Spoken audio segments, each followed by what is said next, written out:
Boa tarde a todas, todos e todes.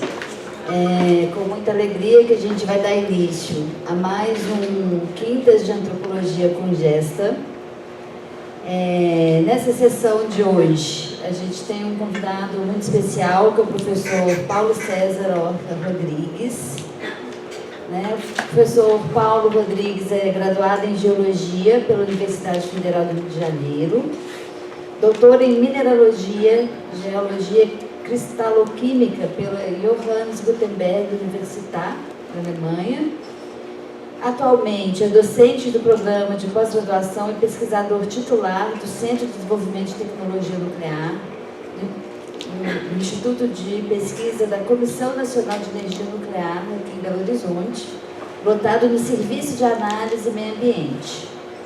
Atua na área de geociências, com ênfase em análise geoespacial, geoprocessamento, sistemas de informação geográfica e sensoriamento remoto, aplicado às técnicas nucleares em estudos ambientais e hidrogeológicos. Possui formação especializada em cristaloquímica, mineralogia, com foco na espectroscopia de raios infravermelhos. E, além disso tudo, o professor Paulo Rodrigues, o interlocutor do GESTA, e também assessora diversos movimentos ambientalistas aqui em Minas Gerais, com foco nos conflitos hidroambientais.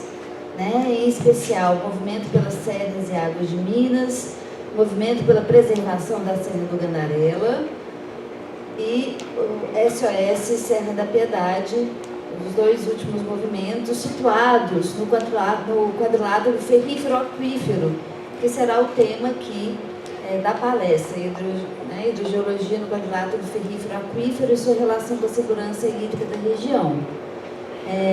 Gostaria de dar boas-vindas para o professor Paulo. O professor Paulo tem tido um papel importantíssimo ao discutir, analisar a questão hidrogeológica no contexto dos mega empreendimentos minerários aqui em Minas Gerais, com a participação muito importante no Cerro, com a participação importante também no caso Minas Rio, e ele vai falar aqui para a gente sobre temas que são cruciais, na verdade, nos conflitos que a gente analisa, porque a água, afinal de contas, é fundamental à vida. Então, com muita alegria, Paulo, que eu te convido para dar início à sua palestra. Muito obrigada.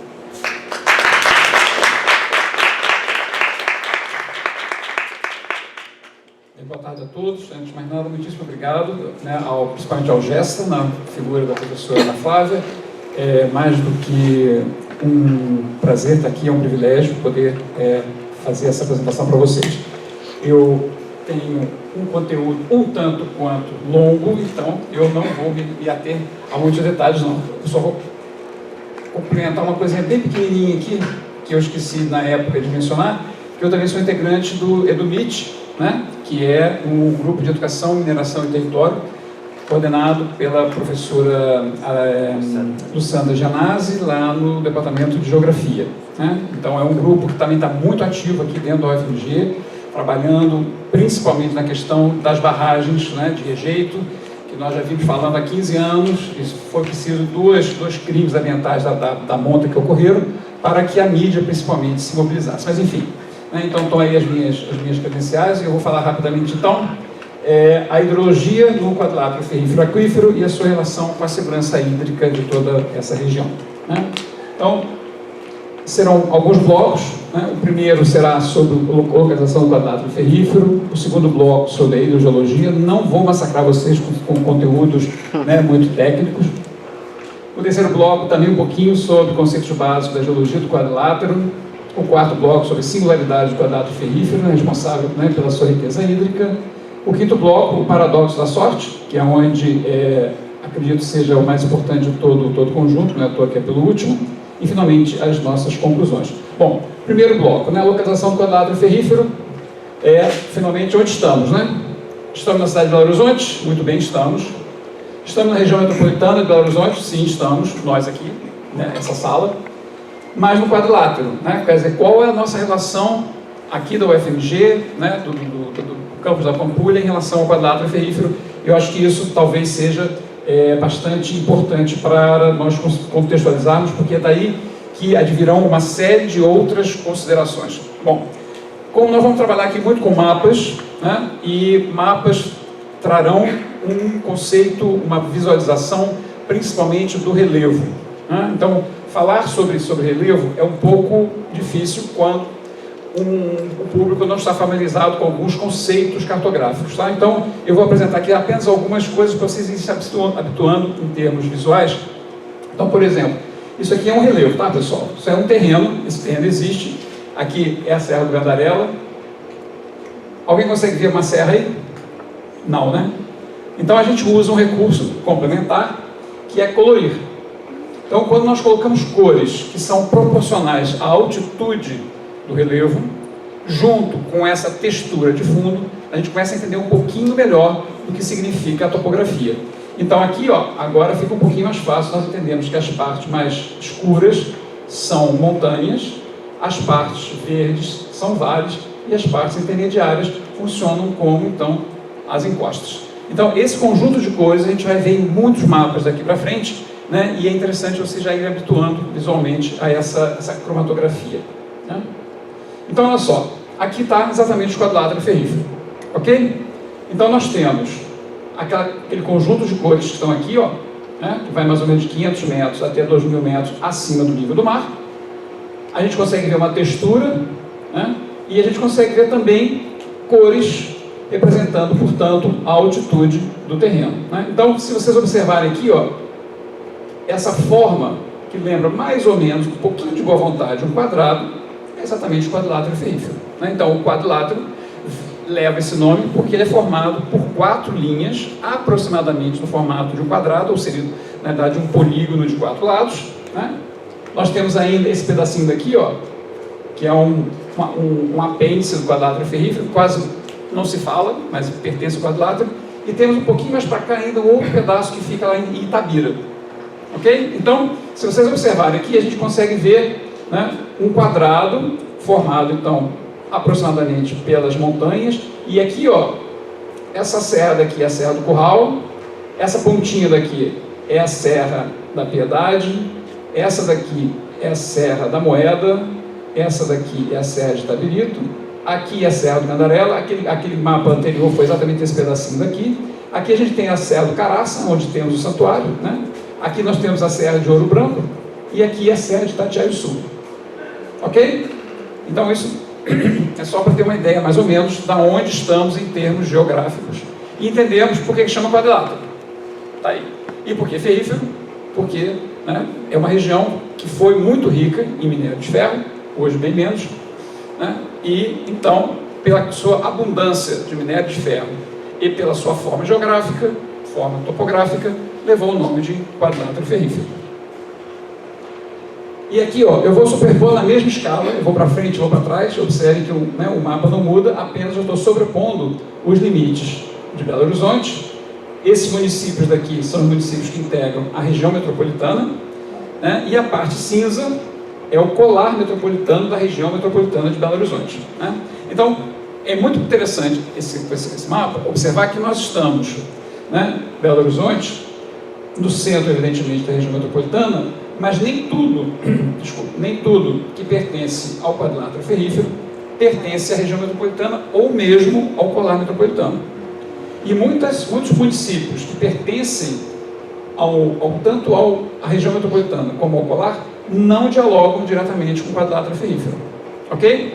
Então, o quadrilátero ferrífero não é sinônimo de região metropolitana, nem a região do entorno de Belo Horizonte é sinônimo de quadrilátero ferrífero. Então, é interessante a gente observar isso, porque há uma certa confusão, né? E é importante a gente chamar a atenção para isso. Muito bem. Estamos, portanto, falando de uma região que fica aqui, ó, né, na bacia do Rio São Francisco, um pedacinho dela. Se a gente se aproximar um pouco mais, nós vamos ver essas 4 cores aqui, são as cores da divisão do Rio das Velhas, né? Então vocês já devem ter ouvido falar muito Rio das Velhas. Rio das Velhas, não sei se todo mundo conhece exatamente onde é que ele se localiza, né? Então ele fica aqui, nasce bem nesse pontinho de cá, ó, e segue em direção ao norte até encontrar aqui em cima com o Rio São Francisco. Então ele está aqui, ó. Esse aqui é o Rio das Velhas. E esse bem reto aqui, ó, pessoal, é o Rio Paraupeba, tá? Então, quando a gente dá um zoom nessa região daqui, nós obtivemos novamente, né, um perfil bem claro da onde estamos em termos do quadrilátero, e agora plotados aqui, ó, o Rio das Velhas e o Rio Paraupeba. Observe que o Rio das Velhas nasce bem nesse pontinho daqui, conforme eu falei, e vai se deslocando em direção ao norte, né, vai passando por algumas cidades, como Rio Acima, Nova Lima, Raposo, e em Sabará, o Rio das Velhas deixa o quadrilátero para seguir o seu curso em direção ao Rio São Francisco. O Rio Paraupeba, por sua vez, ele está do lado de fora do quadrilátero, embora ele ainda dialogue principalmente com a Serra da Moeda, e vai indo também em direção ao norte. Ele rompe com esse apêndice aqui do Rio Paraupeba, também vai em direção ao norte, até se encontrar com o Rio São Francisco, né? Então nós estamos, né, nessa região daqui, ó, né, a região metropolitana, que são só os municípios da região metropolitana, estão ou na bacia do Rio das Velhas ou na bacia do Rio Paraupeba. Se nós incluirmos também aqui os municípios do colar metropolitano, a gente vai chegar um pouquinho mais para cá e aí a gente entra na bacia do Rio Doce. Ok? Então, a nossa região geográfica aqui dialoga basicamente com duas subbacias importantes, que é a do São Francisco, no caso, Rio das Velhas e Paraupeba, e também um pouquinho com a bacia do Rio Doce. Muito bem, né? Então aqui tem também já uma divisão, né, dos municípios, então nós sabemos aonde estamos. Bom, então novamente aqui, né, quem quiser saber onde estão os limites municipais, aqui já fica um pouquinho melhor. Novamente aqui, né, a região do Caraça, né? Todo mundo conhece o Caraça aí? Né? Então tá, depois ele está falando um pouquinho deles também. Bom, então onde estamos? Belo Horizonte sim, região metropolitana sim. No quadrilátero, não, nós não estamos no quadrilátero, embora, né, Belo Horizonte esteja muito encostado com o quadrilátero, especialmente na Serra do Curral. Então a Serra do Curral tem metade dela para dentro do município de Belo Horizonte e outra metade para fora do município, que vai ser ou para Nova Lima ou então para outros municípios vizinhos. Ok? Então quando a gente fala Serra do Curral, lembra que não é só Belo Horizonte que tem ali o seu limite geográfico, ok? Mas temos então um pedacinho efetivamente dentro da Serra do Curral, razão pela qual a Prefeitura de Belo Horizonte, né, consegue atuar, né, naquelas irregularidades que estão ocorrendo na Serra do Curral por conta também de mineração ilegal, né? Então Belo Horizonte tem uma voz ativa porque tem um pedaço da Serra do Curral que pertence ao seu limite. Muito bem. O primeiro bloco já foi, vamos falar um pouquinho agora sobre hidrogeologia, e nós não podemos falar sobre água sem falarmos sobre o ciclo da água. Alguém aqui já ouviu falar em ciclo da água ou ciclo hidrológico? Já, né? Algumas pessoas já, muito bem, então vamos lá. Bom, isso aqui é uma representação em 3D, né? Inclusive também com subterrâneo. É um livro bastante importante porque ele fala sobre geologia ambiental. Atualmente a geologia, felizmente, vem também encampando algumas questões sobre a questão ambiental e não apenas a mineração. E nós podemos ver, então, aqui, ó, o que nós chamamos, então, de ciclo. Observem que nós temos, né, essas setinhas azuis aqui, ó, que vão fazer uma volta completa, é um grande ciclo, e alguns ciclos menores que vão ser intermediários. Isso aqui significa apenas qual é o caminho que a água circula, qual é o caminho que a água toma em todo o nosso planeta. Então isso aqui é uma representação generalista, né, 3D, levando em consideração desde a origem, né, das grandes águas no oceano, que é o maior reservatório de água que nós temos no nosso planeta, são os oceanos, né, e depois o seu caminho dentro dos continentes. E observem que aqui embaixo, ó, em alguns lugares, a gente vai apresentar alguns números representando a proporção que esses ambientes representam dentro de todo o contexto da água no nosso planeta. Então, os oceanos são responsáveis por cerca de 97,5%, ou seja, nosso planeta na superfície é um planeta água e não necessariamente um planeta Terra. a partir do momento que nós temos a grande evaporação dos oceanos e uma parte desses vapores penetram no continente, quando chegam em determinados lugares, essas águas, esses vapores vão precipitar na forma de geleiras. Vamos ficar devendo, porque Minas Gerais, por enquanto, não tem geleiras, né? E acredito que vai ter cada vez menos. Mas é um diagrama internacional, então tem alguns lugares onde nós temos geleiras, né? Os nossos países vizinhos têm, né? Principalmente os países andinos, e alguns lugares onde nós não temos tantas geleiras assim. E o que acontece, portanto, com a água quando ela cai na forma de chuva, de gelo ou de granizo? Granizo a gente está ficando cada vez mais familiarizado, né? Aqui em Belo Horizonte está ficando moda. Nós temos dois caminhos possíveis. Ou a água escorre por cima, que nós chamamos então de recursos hídricos superficiais, que são aquelas águas que nós seres humanos vemos, né? Então teremos rios, cachoeiras, lagoas, lagos e pântanos. São esses três ambientes que nós seres humanos conseguimos ver, né, da água, e representando, portanto, as águas superficiais. Por outro lado, nós temos uma quantidade de água que vai penetrar no solo e vai seguir sempre subterraneamente até um determinado ponto, podendo eventualmente voltar para a superfície. Ok? Então, nós temos um acúmulo de água debaixo da terra, que quando está cheio, ele começa a transbordar.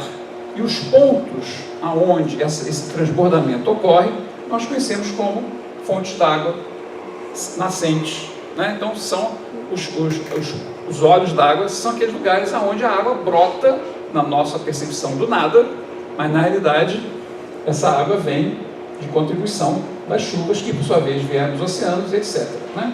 Então nós vemos aqui a infiltração, né, no primeiro momento, depois ela percola todo esse território aqui subterrâneo e vai se armazenando aqui na forma de águas subterrâneas, né?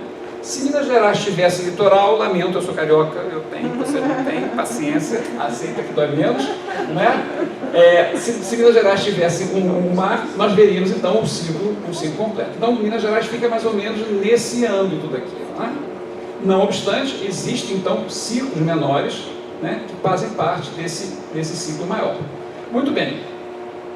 Embora a gente possa ver que, né, a maior parte está nos oceanos, o que está, portanto, nos continentes são proporções absolutamente ínfimas. Então, nós vamos fazer uma continha aqui, ó.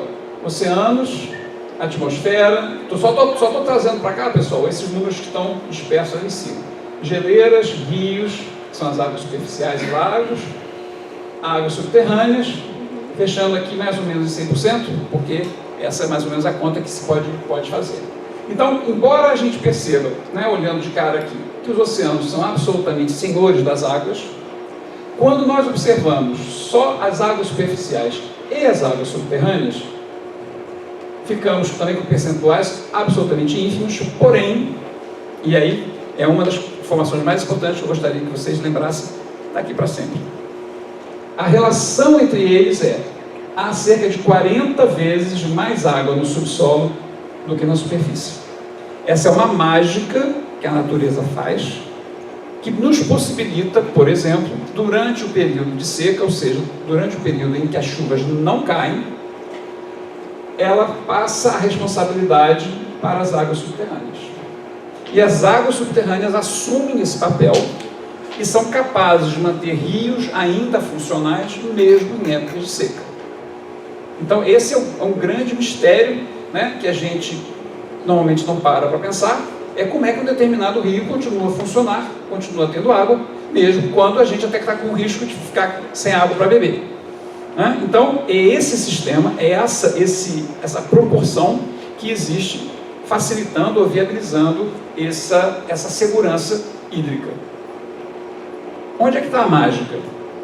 A mágica está, enquanto as águas superficiais escoam em velocidades perceptíveis ao olho humano, né? Então, se a gente está num determinado lugar, a gente vê aquela água escorrendo, né, da chuva, as águas subterrâneas, elas rastejam muito lentamente por baixo do solo. Na média, isso varia muito, mas pode ser alguns milímetros por mês. Então, existe uma descompensação muito grande da velocidade superficial e da velocidade subterrânea. Só que a mágica está exatamente aí. Porque enquanto nos rios é apenas um filete, ou um rio, ou é uma linha, as águas subterrâneas são um volume muito grande. Então, um volume muito grande, andando devagarinho, substitui um volume pequenininho, andando rápido. Essa é a conta que a gente nunca mais pode esquecer. Portanto, são as águas subterrâneas que nos mantêm durante o período de seca. La Fontaine já falava isso na fábula da cigarra e da formiga. A gente guarda comida, como a formiga fazia durante o verão, para comer a comida durante o período de inverno. Não é isso? Então aqui funciona da mesma maneira. A natureza armazena a água subterrânea durante o período de chuva, para ir doando lentamente, porém em grandes quantidades, bem devagarzinho, para que nós possamos ultrapassar de um período de chuva até o outro período de chuva, portanto, perpassar o período de seca, sem que morramos de sede. Onde é que nós temos problemas no Brasil nesse sistema? Quando a chuva é pouca. Nordeste, por exemplo. Então, no Nordeste, a quantidade de chuva não é suficiente para que o seu armazenamento seja de monta para que possamos chegar a um outro período de chuva. Antes do período de chuva chegar, dentro do próprio período de seca, nós já entramos em escassez hídrica. Na Amazônia, tirando essa época de agora, é o contrário. Nós temos tanta chuva, que nós conseguimos passar de um período de chuva para o outro período de chuva quase sem perceber o período de seca. Nós aqui estamos no limite entre o bioma de Mata Atlântica com Cerrado, então aqui a gente já está meio cá, meio lá. Então a gente sente a seca, não tanto como no Nordeste, mas também não podemos nos dar ao luxo como davam ao luxo as bacias amazônicas. Então a gente está no meio do caminho. Às vezes a gente consegue chegar bem até um outro período de chuva, às vezes não. Então nós estamos exatamente nesse cenário. Ok, pessoal? Aliás, eu esqueci de falar, se alguém tiver alguma dúvida sobre o slide que está passando, é só levantar a mão que a gente para um pouquinho. Ok? Então, isso aqui é extremamente importante. O resumo, então, lembrando que quando o nosso reservatório estratégico aqui embaixo, a nossa caderneta de poupança hídrica está cheia, a gente pode se dar o luxo de lá tirar um pouquinho. Também funciona como uma conta bancária tal qual. Então aqui nós temos exatamente um determinado lugar onde o aquífero já está cheio de água subterrânea e ele extravasa. Observe que aqui nós temos um fenômeno muito interessante. É uma setinha azul debaixo da terra para cima. Vocês devem ter lembrado que aqui em Minas é muito comum se falar fogo morro acima, água morro abaixo, ninguém segura. As águas subterrâneas não conhecem esse provérbio e nas águas subterrâneas elas sobem, ou pelo menos elas podem subir, e podem subir bastante, ok? Esse é um outro fenômeno que, junto com tudo isso que já estamos falando aqui, possibilita que as águas subterrâneas consigam subir e alimentar nascentes que inclusive estejam topograficamente mais alta do que o reservatório propriamente dito, ok?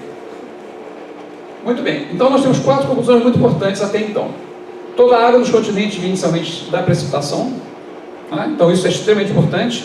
Aquela ideia de que eu preciso de água, basta cavar um buraco, eu vou encontrar água lá embaixo, posso tirar água infinitamente, porque o planeta brota água do nada. Não, isso não existe. Aquela água que está lá embaixo, ela vem obrigatoriamente da chuva. Existe cerca de 40 vezes mais água no subsolo que na superfície. A água subterrânea pode subir. E, finalmente, em caso de estresse subterrâneo, ou seja, quando nossas águas subterrâneas começam a ficar falhas, começam a diminuir, as águas superficiais são as primeiras a desaparecerem, porque as águas superficiais são o nosso excedente. Se começa a ter uma crise hídrica subterrânea, onde é que vai ser o primeiro lugar que vai faltar água? Nas águas superficiais. Ok? Então, os olhos d'água, as nascentes, os rios começam a dar sinais de esgotamento muito antes do próprio aquífero entrar em colapso. Felizmente, porque isso significa que eles funcionam como nossos sentinelas. Ok? Muito bem. Então nós temos aqui a repetição do que estava lá em cima. E agora nós vamos rever o mesmo diagrama, só que vamos dar nomes um pouco diferentes daquilo que nós já tínhamos visto anteriormente. Então olha só, aqui em cima, onde nós temos as montanhas, nós na geologia ou na hidrogeologia chamamos de zona de recarga hídrica. Ou seja, é nesses lugares, nas montanhas, que nós temos as zonas mais ricas, as mais valiosas em termos de recarga das nossas águas subterrâneas. Bom, por que as montanhas são mais destacadas do que, por exemplo, os vales, né, e as planícies? Porque se lembra daquela história da velocidade? Então, qual é o lugar na nossa topografia aonde a água de uma gota de chuva que cai aqui, ou aqui, ou aqui, em qual delas aquela gota de água vai demorar mais tempo para chegar até o rio? Porque se chegar no rio, o rio não tem alta velocidade, a água vai embora, tchau, e vai em direção ao mar. Portanto, aquele território, aquele hidroterritório, vai perder rapidamente aquela gota de chuva, né? Então, qual é o lugar aonde uma gota de chuva vai cair no meu hidroterritório que seja mais longe de todos os rios? Nas montanhas. Por isso é que a gente chama de zona de recarga, porque na realidade toda a bacia hidrográfica é uma zona de recarga hídrica. O problema é que águas de chuva caindo em cima do rio, ou perto, ou não muito longe, são águas que rapidamente chegarão ao rio, e se chegarem ao rio, vão sair rapidamente da nossa bacia hidrográfica.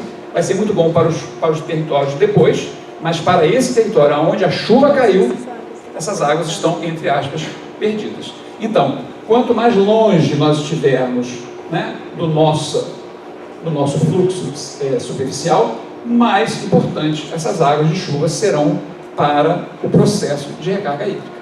Ok? E é por isso, então, que montanhas, topos de morro, são regiões específicas chamadas de zonas de recarga hídrica. Inclusive, né, vocês vão ver que eu vou mencionar aqui, o nosso Código Florestal, que na realidade não é só florestal, é o nosso Código Ambiental, o nosso arcabouço jurídico ambiental, reconhece isso e trata topo de morro como área de preservação permanente. Tá? São vários tipos, e um desses tipos são topos de morro. Muito bem. Se a água, né, acumula aqui, se essa água, ela filtra aqui, ela recarrega aqui, ela tem que ser armazenada em algum lugar. São exatamente os aquíferos. Né? Então, o que são aquíferos? São camadas geológicas capazes de receberem grande quantidade de água, armazenarem essa água, mas também capazes de doarem água. É uma coisa meio esquisita, né? Porque a gente não consegue imaginar como é que uma rocha pode fazer isso. Né? Não tem lá um ser pensante que vai falar assim, agora eu recebo água. Aí lá em cima está com seca, agora eu libero. Não é assim que a coisa funciona, mas é praticamente assim. Né? Existe um sistema automático em que determinadas rochas conseguem fazer isso. Não são todas. Por isso, né, nem todas as formações geológicas são formações aquíferas. Formações aquíferas serão aquelas formações geológicas, portanto, subterrâneos, que conseguirão fazer essas três funções: receber água, acumular água e doar água em determinados momentos. Ok? Muito bem. Na sequência, então, nós temos o quê? Zonas de descarga hídrica. Porque se toda a água ficasse lá por baixo, então ia ser mais complicado a gente poder utilizá-las. Realmente só com poço. Né? A gente não precisa usar os poços. A gente consegue, né, usufruir de todas essas benesses através das fontes de água, dos olhos d'água, etc. Não é isso? Então, também o nosso Código Florestal reconhece essa importância, né, e cria outras duas áreas de preservação permanente. Você está falando muito sim, sabe quais são? Nas encostas dos rios e... As matas ciliares nas nascentes. Né? Então, o nosso Código Florestal, ele reconhecendo tudo isso que eu falei, ele protege automaticamente, pessoal, área de preservação permanente. Não precisa uma lei para criar um parque, uma reserva, nada. Né? Pelo fato de existir uma região como topo de morro, aquilo é automaticamente protegido por lei. Pelo menos deveria ser, a gente vai ver que não é assim. Né? Aonde tem uma nascente, ela também deveria ser protegida, 50 metros no seu entorno. Era um pouco mais, mas em 2012 isso foi mudado. E as matas ciliares, ao longo dos rios. Né? Então, aquelas margens dos rios, que também antigamente tinha uma margem maior, em 2012 foi tudo reduzido. Né? Então, pelo menos nós temos, juridicamente, 3 mecanismos de proteção para os mecanismos de recarga hídrica, ok? Muito bem. Então, outras 2 composições muito importantes. Topos de morro são áreas diferenciadas, pois representam a área de recarga dos aquíferos, uma das classes de APPs. Então aqui, ó, essa aqui é a nossa lei federal, né, o nosso Código Florestal. Então no artigo 40 são discriminados quais são essas APPs. Existem outras, tá, pessoal? Manguezais, tabuleiros, encostas, né? No caso específico, essas 3 são protegidas automaticamente pela sua importância em termos de recursos hídricos. E não por último, zonas de recarga hídrica estão lá no alto, enquanto que os aquíferos estão embaixo. Concordam?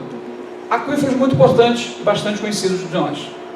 Quem é que pode citar algum aquífero aqui do Brasil? Guarani.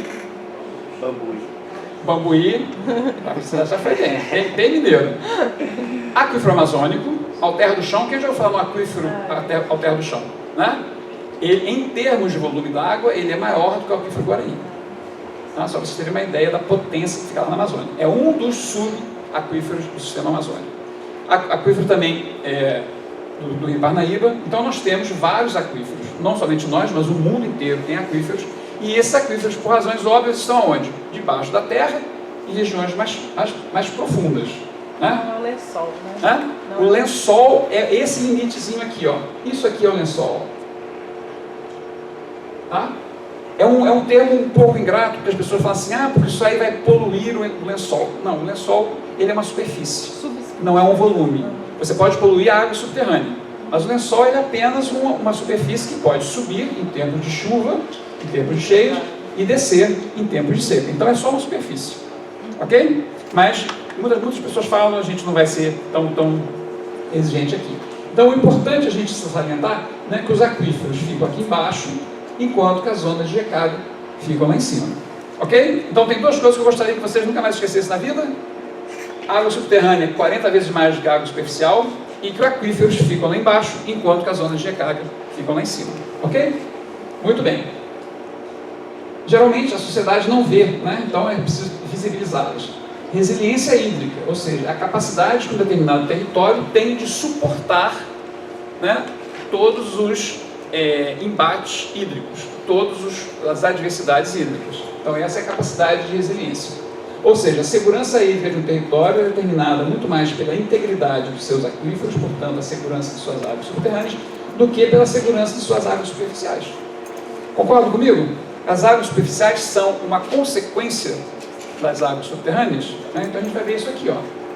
A situação das águas superficiais é uma consequência da situação das águas subterrâneas. Rios, na forma, né, ou de nascentes ou lagos, são, portanto, uma dádiva das águas subterrâneas. Quando elas estão em excedência, elas conseguem, então, se transformar em águas superficiais. Rios, nascentes e lagos são, portanto, os nossos sentinelas das águas subterrâneas. Ok? Por enquanto está tudo razoável? Muito bem, prossigamos. Já foi o segundo bloco. O terceiro bloco, então, geologia do quadrilátero. Bom, isso aqui, pessoal, se chama coluna estratigráfica. Quem daqui já viu uma coluna estratigráfica? Opa, tem uma quantidade boa de pessoas, né? Então, para aqueles que não estão familiarizados, né? O que são as nossas colunas estratigráficas? Coluna, o nome já diz, é uma coisa verticalizada, né? E que conta uma história, é a história da geologia de um determinado lugar. Então, esse aqui, né, é a coluna estratigráfica, evidentemente bastante resumida, do quadrilátero ferrífero. Existem algumas regras de toda a coluna estratigráfica. As rochas representadas aqui embaixo são sempre as rochas mais velhas, enquanto as rochas mais novas vão seguindo daqui para cima. Então, é uma representação, né, pictórica do conjunto de rochas que estão numa determinada região. Né? Lembrem-se que nem toda rocha tem a mesma idade das suas rochas vizinhas. Né? Nós temos sequências cronológicas e a coluna estratigráfica vai exatamente nos informar sobre isso. Ela vai nos informar quem chegou primeiro, quem chegou por último, e também tem outros códigos aqui dentro, todos esses desenhos, que eu não vou poder detalhar para vocês, mas o mais importante é, então, rochas aqui embaixo, né, são as mais antigas, e aqui do lado, ó, nós temos o número de anos. Esse giga aqui fica para bilhões de anos, Tá? Então, o nosso planeta tem 4,54 bilhões de anos. O quadrilátero tem a sua história começando em torno de 3 bilhões de anos, portanto, bastante antigo. Depois nós temos uma série de rochas, né? Os geólogos vão dando nomes para essas rochas, para que a coisa fique viável, porque senão a gente não tem condição, né? Os biólogos também fazem isso com as espécies vegetais e as espécies animais, né? Então, dar nomes é uma coisa bastante comum. E a nomenclatura que a gente geralmente usa são as formações. Então, esse FN aqui fica para formação. Então, nós temos aqui uma sequência de formações, cada uma delas informando a sua origem, né? Então, observe que o quadrilátero ferrífero ele tem o seu início em 3,2 bilhões de anos, mas ele segue se formando até 1,75 e depois ainda tem uma outra camada muito mais nova que não está aí, porque senão a gente ia perder até a escala. Tá? Então, observe que o quadrilátero ferrífero é o resultado de uma sequência de fenômenos geológicos que vão desde rochas sedimentares que foram depositadas, depois nós tivemos fenômenos de vulcanismo, depois tudo isso sofreu metamorfismo, que são mudanças, né, de temperatura e pressão, isso tudo foi revirado, foi dobrado, foi aprofundado, subiu de novo, foi erodido, desceu, né? A geologia é muito dinâmica, e quanto mais velha uma rocha, mais esses processos vão se sobrepor. Então o quadrilátero ferrífero é uma sequência de processos muito complexos. Não é à toa que em cada vez que eu ia em Congresso Brasileiro de Geologia, né, os geólogos se estapeavam, porque cada um chegava com uma ideia de qual era a história do quadrilátero. Então, nós precisamos de algumas décadas para entendermos todos esses fenômenos, porque um vai se sobrepondo ao outro, né? Vocês imaginem conseguir desmembrar toda essa história com dados de campo, entendemos o que aconteceu. Então, é uma reconstrução bastante complicada. Mas, enfim, o que é de importante aqui? Do lado de cá nós temos os nomes, né? Então, são formações do lado de cá, nós temos cores, nós temos legendas, nós temos as idades, e aqui eu gostaria que vocês memorizassem 4 formações específicas: formação moeda, formação Cauê, formação Gandarela e formação Cercadinho. Pessoal, muito cuidado, porque esses nomes não significam que são formações que existem nesses lugares. Então, formação moeda não é específico da Serra da Moeda. Formação Gandarela não é específica da Serra do Gandarela, tá? São nomes que os geólogos dão em homenagem a alguma coisa, tá? Muito bem, então de todas essas formações geológicas que estão aqui, 4, e somente 4 formações nesse pacote funcionam como os famosos aquíferos. Ok? Então, aquelas rochas que eu falei que precisam ter a capacidade de receber água, acumular água e ceder água, elas são chamadas de aquíferos. De todos os tipos diferentes de rochas que existem no quadrilátero, somente 4 satisfazem a essa condição. Ok? Então, queria também que vocês memorizassem: moeda, Cauê, Gandarela e Cercadinho. Sendo que o pretinho básico aqui, ó, quem é? Cauê e a formação ferrífera. Ok? Também não vamos esquecer disso, daqui a pouco a gente vai voltar para esse assunto, tá? Então nós temos aqui novamente, né, a representação, digamos, cronológica do quadrilátero, e só para a gente ter um pouquinho mais de entendimento do que significa, aqui nós temos a tabela geológica do tempo do planeta. Tá? Então, onde é que está o quadrilátero dentro da história do nosso planeta? Essas 4 formações hidrogeológicas, elas todas ficam resumidas aqui, ó. Então nós estamos, né, no finalzinho do Neo-Arqueano, início do Sideriano. O geólogo gosta de dar esse nome mesmo, né? A ciência é a nossa vingança em relação aos biólogos, né? A gente não perde uma. Né? Isso sem falar nos nomes das rochas e nos nomes dos minerais, né? É a nossa vingança séria e permanente. Para vocês terem uma ideia, né, do que significa isso, ó, então observe, 4,54 foi como eu falei, né, é o tempo do nosso planeta, né, e aqui nós vamos ficando cada vez mais próximos do nosso tempo atual, até chegar aqui, ó, o dia de hoje, né? Muito bem, e aqui, ó, Jurássico e Cretáceo, o que lembra a vocês isso? Olha, os dinossauros, né? Então observem que os dinossauros estão muito mais próximos de nós do que estão do início do nosso quadrilátero. Tá? Então, quando a gente pensa, os dinossauros são coisas extremamente antigas, né? Realmente, lá milhões de anos para trás, eles são muito mais próximos de nós do que o início da formação das rochas do quadrilátero. É só para vocês terem uma ideia do quão antigo é esse território. Bom, e aqui nós temos os chamados ciclos orogenéticos, são nomes específicos que os geólogos dão para determinados processos geológicos intensos. Então observem que o quadrilátero ele tem aqui uma serra razoavelmente linear, a serra linear aqui, outra linear aqui, e aqui é meio bagunçado, concordam? Isso é por conta desse ciclo orogenético aqui. Enquanto o ciclo transamazônico que reinou durante esse período foi responsável pela sedimentação das rochas, consolidação das rochas originais, depois, alguns bilhões de anos depois, chegou um ciclo brasiliano que empurrou todo esse pedaço daqui. Ele amassou literalmente porque houve forças planetárias que chegaram desse lado de cá, empurraram as montanhas com tamanha violência que esse lado daqui ficou meio amassado. Então, enquanto o lado mais norte, mais oeste, um pouquinho aqui no sul, ficaram mais ou menos preservados, todas as outras áreas do quadrilátero ficaram amassadas. Ok? Bom, isso é apenas um detalhe dentro da nossa conformação geológica aqui. Muito bem. E aqui, vocês conseguem reconhecer o formato do quadrilátero? Então aqui, nós não vamos falar sobre rochas, mas nós vamos falar sobre estruturas. Ou seja, o que aconteceu nessa história geológica que ocasionou essa forma tão peculiar do quadrilátero. Eu vou só falar em duas coisas muito específicas. Sinclinal moeda, eu acho que vocês já devem ter ouvido muito falar nisso, porque nós temos conflitos hídricos muito fortes no sinclinal moeda, e nós temos também conflitos hídricos no sinclinal Gandarella. Então aparecem aqui, sinclinal, sinclinal, sinclinal. Então nós temos aqui no quadrilátero um conjunto de sinclinais e também um conjunto de anticlinais. Eu não vou entrar em detalhes do que significa isso, mas são estruturas geológicas, ou seja, são as formas com que as rochas estão debaixo da terra e também que se apresentam na superfície. Ok? Então, a estrutura, ela faz parte, assim como os nomes das formações e as cidades, as estruturas geológicas também contribuem para o entendimento do território. E isso é importante em termos principalmente de recursos hídricos e também dos recursos minerais. Muito bem, então terminamos aqui com a parte mais básica também do quadrilátero, e agora nós vamos entrar nesse aqui, em que nós temos singularidades no quadrilátero ferrífero que fazem com que ele tenha uma riqueza hídrica considerável, ou pelo menos tinha.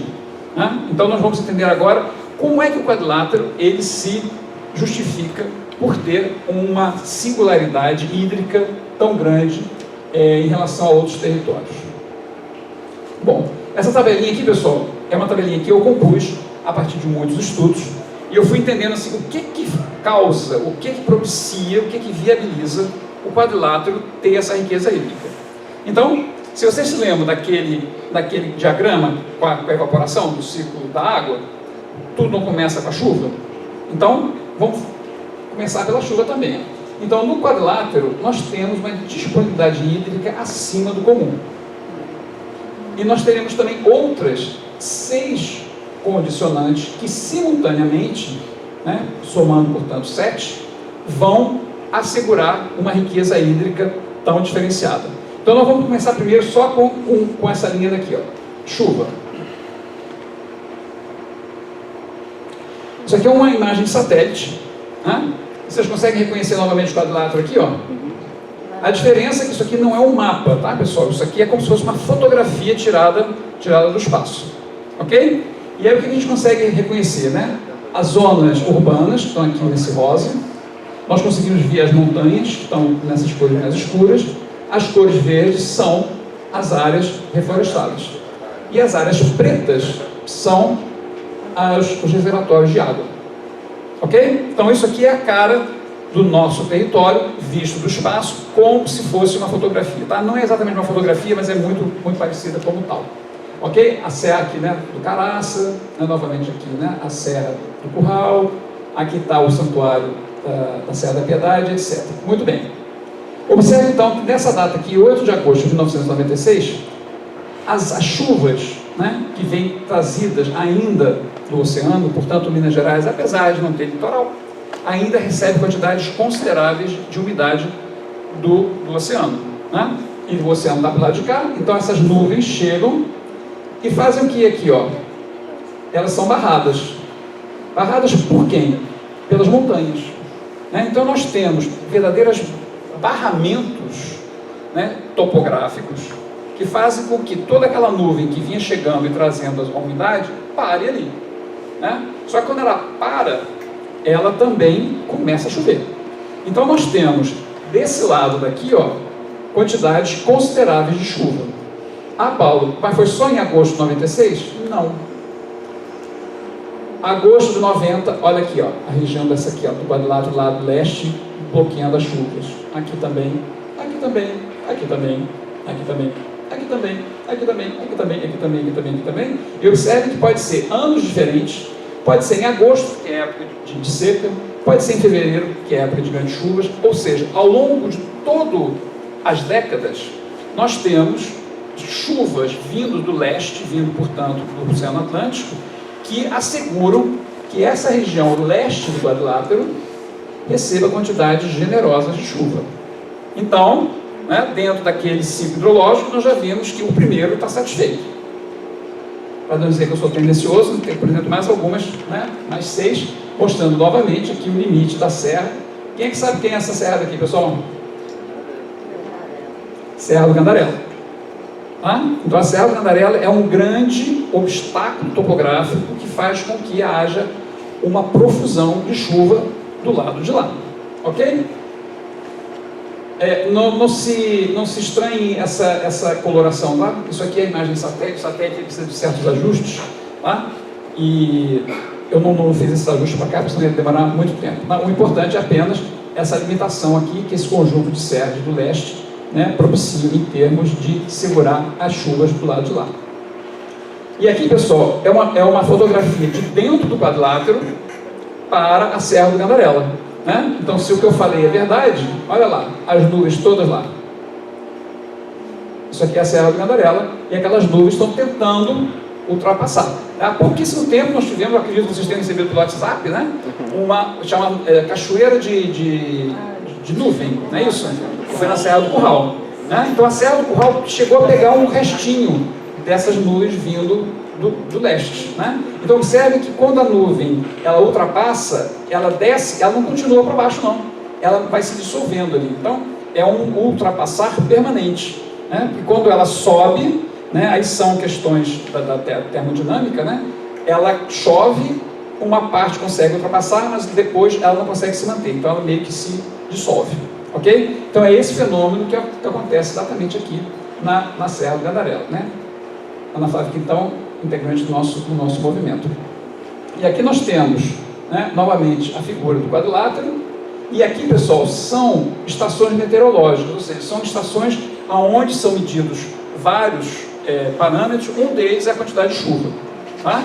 E esse levantamento aqui foi feito pela CPRM, tá? Que é o Serviço Geológico do Brasil.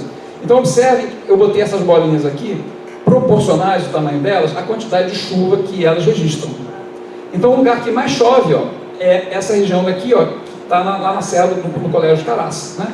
E se a gente fizer o que a gente chama de interpolação, a gente consegue ver que essa região daqui, ó, que está mais em verde, é a região de todo o quadrilátero que mais recebe água, enquanto essas duas em vermelho são as duas regiões que menos água de chuva recebem. Ok? Aí vocês vão poder entender melhor o que está mostrando aqui, ó. A quantidade de verde que tem aqui, ó, é maior do que a quantidade de verde que tem aqui e maior do que tem aqui. Então, né, esse gradiente de perda de cobertura vegetal não é apenas por uma ação antrópica, mas também por uma redução, né, de cá até aqui, da quantidade de chuva que vai caindo nesse território. Ok? E aqui é mais cerrado, né? Sobre os limites, né? Já que perguntar, então vamos voltar. Na realidade é o seguinte, pessoal, isso aqui, ó, ainda é bioma Mata Atlântica. E aqui começa o bioma Cerrado. Ah, então nós estamos na transição de um bioma para outro. Lembre-se que bioma Mata Atlântica não significa que tudo é Mata Atlântica. Né? É um conjunto de situações ambientais, hidroambientais, botânicas, né? Da fauna também, que vão caracterizar um bioma, né? Então a gente está aqui numa zona de transição. Então Belo Horizonte formalmente já fica mesmo no Cerrado, mas a gente ainda pega muito ainda do bioma Mata Atlântica, ok? Muito bem, prossigamos rapidamente, porque o tempo urge, a matéria abunda. Então nós temos aqui, então o primeiro item já está satisfeito, né? E agora nós teremos na sequência o 2, o 3, o 4 e o 5, né? Tem o 6 também, mas o 6 eu vou tratar um pouquinho diferente. Mas todo esse pacote aqui, ó, reparem, né, qual é o agente físico ou químico responsável? São cangas ferruginosas, Itabirito Cauê, Itabirito Cauê, Itabirito Cauê, Itabirito Cauê. Lembra do Cauê? É um daqueles 4 tipos de aquíferos. Estão lembrados? Né? E aparece pela primeira vez uma expressãozinha, cangas ferruginosas, tá? A gente vai falar um pouquinho das cangas daqui a pouco, mas o que a gente pode falar é o seguinte: as cangas estão aonde? Em topo de morro. O Itabirito Cauê está também em topo de morro. Então nós temos, né, 2 formações geológicas que se encontram em topo de morro. Topo de morro rima com o quê? Zona de recarga hídrica. Não é isso? Então nós temos, né, 2 formações geológicas que estão preferencialmente em topo de morro, portanto elas exercem uma função de zona de recarga hídrica. O Itabirito Cauê, por sua vez, tem muitos poros, ou seja, buracos dentro da sua formação. E esses buracos rimam com capacidade de armazenamento de água. Então a gente consegue entender, é por isso que uma rocha pode ser chamada de aquífero, porque ela tem poros. E naqueles poros, né, a água pode ser armazenada, então nós temos uma capacidade de armazenamento. Não é isso? Só que o Itabirito também tem o que a gente chama de porosidade fissural, que são fissuras, são trincas. E essas trincas funcionam como um mecanismo de doação de água. Então agora vocês começam a lembrar daquilo que eu falei. A camada aquífera ela não tem que ser capaz de receber água, armazenar água e doar água. Então os poros são responsáveis pela acumulação hídrica, enquanto que as fissuras são responsáveis pela circulação hídrica, a forma de doar. Então reparem que os mecanismos são extremamente complexos. Todos eles ocorrendo ao mesmo tempo vão viabilizar toda essa riqueza hídrica do nosso quadrilátero, né? Bom, ainda temos, né, um sexto aqui, mas eu gostaria então de chamar a atenção que todas essas formações geológicas, né, as cangas junto com o Itabirito Cauê, formam o que a gente chama de geossistema hidroferruginoso. Tá? Por que ferruginoso? Porque aqui, né, onde está o minério de ferro, e as cangas também são rochas extremamente ricas em minério, embora sejam muito fininhas. Tá? Então, enquanto as cangas funcionam como zona de recarga hídrica, porque elas só existem em topo de morro, e elas têm uma outra peculiaridade muito interessante: elas são muito duras, mas elas são muito porosas. Então a água da chuva que cai em cima da canga, ela infiltra rapidamente e chega embaixo. E quem é que está embaixo, às vezes do lado? O próprio Itabirito, né? Então, enquanto ela segura, né, uma resistência à erosão, ao intemperismo, então ela está lá bravamente, né, assegurando com que a água da chuva penetre, que é a função que na maioria dos casos é feita pelas árvores, né? Então a gente sabe, desmatou lá em cima, no topo de morro. Por que é tão ruim desmatar em topo de morro? Porque aquelas árvores que estão lá em cima, elas viabilizam a infiltração, né? As cangas nunca tiveram árvores, mas elas próprias fazem esse papel, porque elas são muito duras, porém elas são muito porosas. Então elas viabilizam a infiltração rápida, que é o que nós queremos, né? A gente não quer perder nenhuma gota de chuva para a água superficial. A gente quer armazenar para depois, se sobrar, voltar na forma de água superficial. Concordam? Então aqui nós temos essa dobradinha, né? E esse nome já está estipulado na literatura. E eu coloquei por minha conta e risco o nome hidro na frente, ok? Por conta dessa funcionalidade que ela tem em termos de recursos hídricos e subterrâneos. Paulo, Oi. por isso que elas são topos de morro, né? Porque elas são duras e resistem a... As cangas são topo de morro porque os morros continuaram ali sendo morros porque ela resistiu. Porque se ela não estivesse ali, aquilo não seria mais morro. Tá? Então elas são remanescentes, elas bravamente, heroicamente ainda estão lá.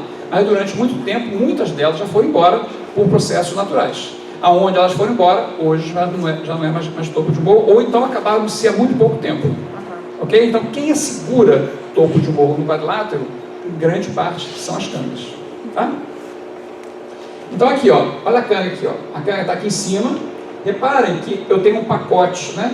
Como tinha lá na coluna estratigráfica, né?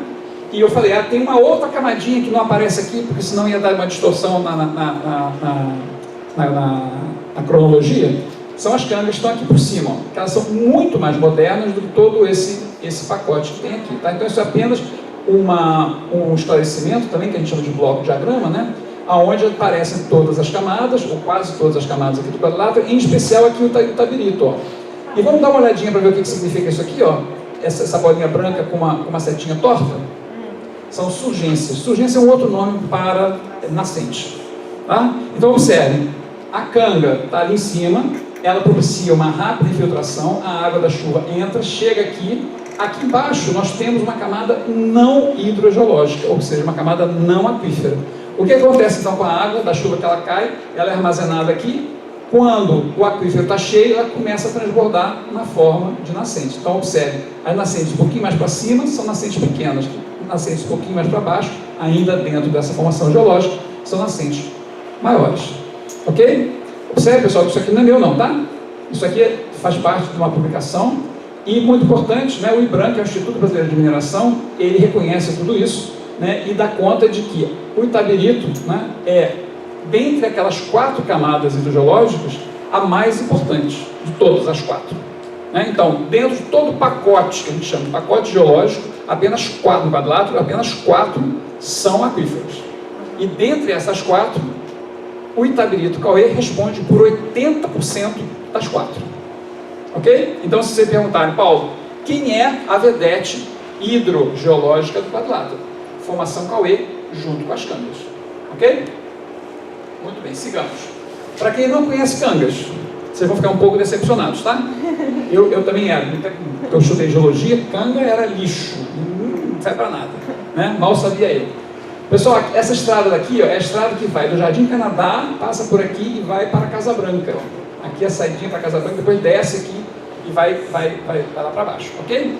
E aqui em cima tinha um mirante, aonde até pouco tempo atrás os carros podiam estacionar e tal, né? Então, canga, pessoal, é isso aqui, ó.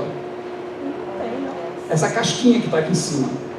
Né? Então, reparem primeiro, não tem vegetação, não tem e nunca terá.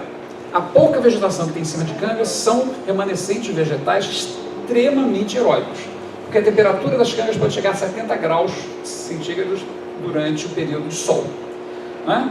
E topo de morro é muito frio, então as temperaturas despencam no inverno. Então você imagina uma planta que tem que suportar 70 graus nas suas raízes e de repente 8 graus durante o período de inverno. Então são verdadeiras heroínas da flora.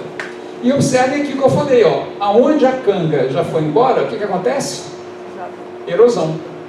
Aqui já no Gandarela, aonde a canga foi embora, erosão. Aonde a canga foi embora, erosão. Ok? Então, toda nossa reverência às cangas, por elas estarem lá bravamente, segurando o relevo e ainda propiciando a infiltração da água da chuva que vai penetrar e chegar no Itabirito Cauê. Muito bem.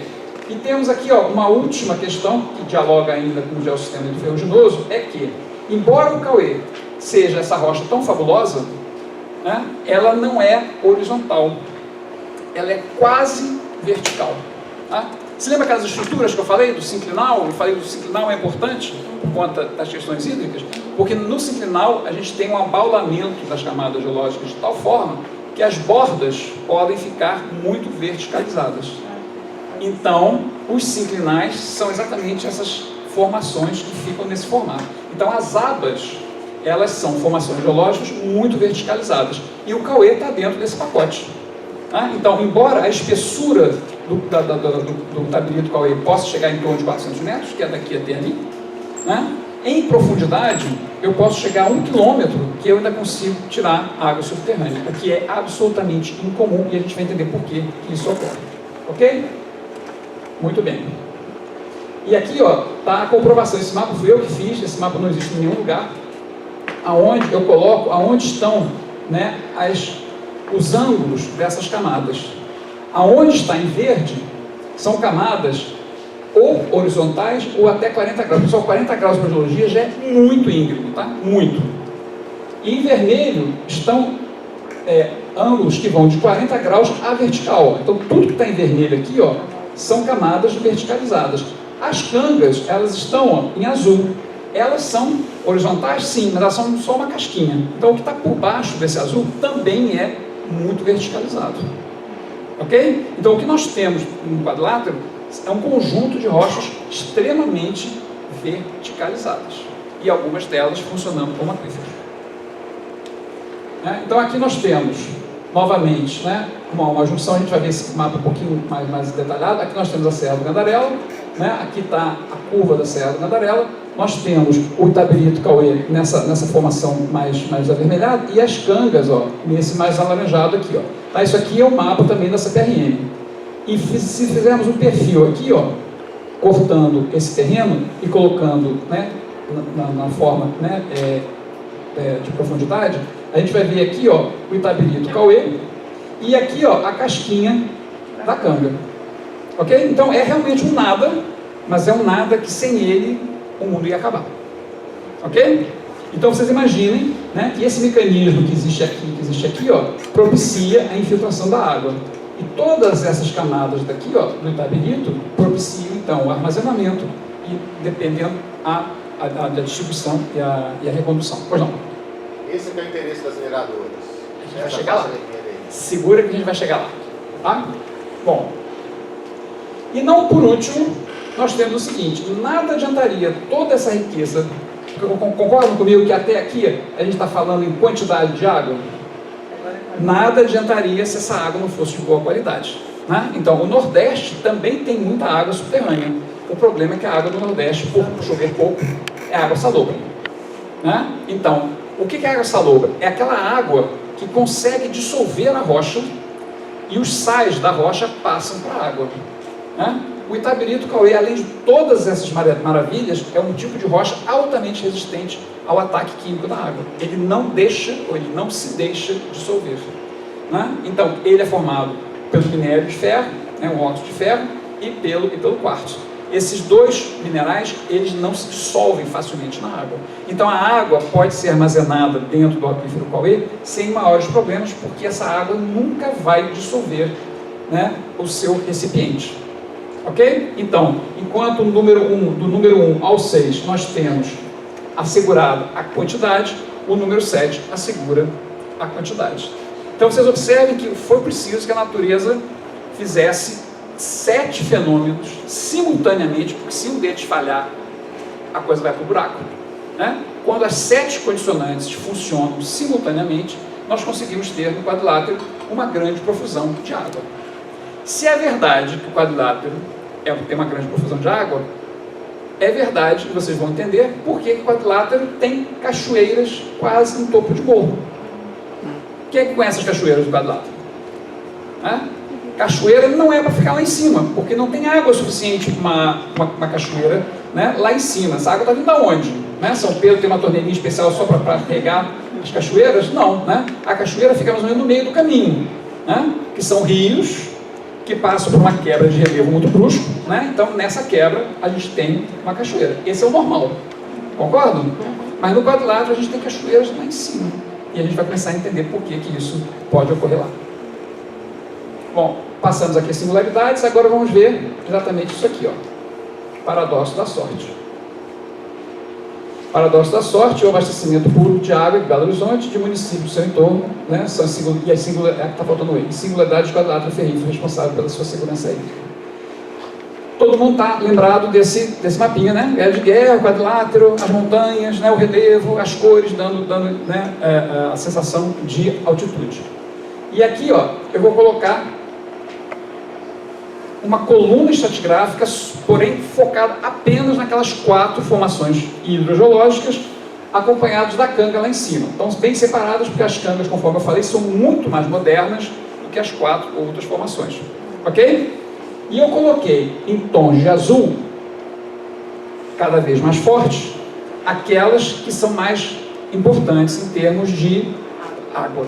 Ok? Conforme eu falei, então, inclusive o IBRAM fala também, a própria Vale fala também, o Itabirito Cauê, junto com as cangas, formam o geossistema hidroferruginoso, que são responsáveis por cerca de 80% das 4 unidades juntas. Né? Então, nada mais justo a gente colocar a formação Cauê em azul escuro da mesma cor que as cangas. E agora eu vou mostrar essa mesma região daqui com dados, tá, de geologia do SIG, da Codemig, portanto também não é meu. O meu é apenas a ideia de fazer essa representação.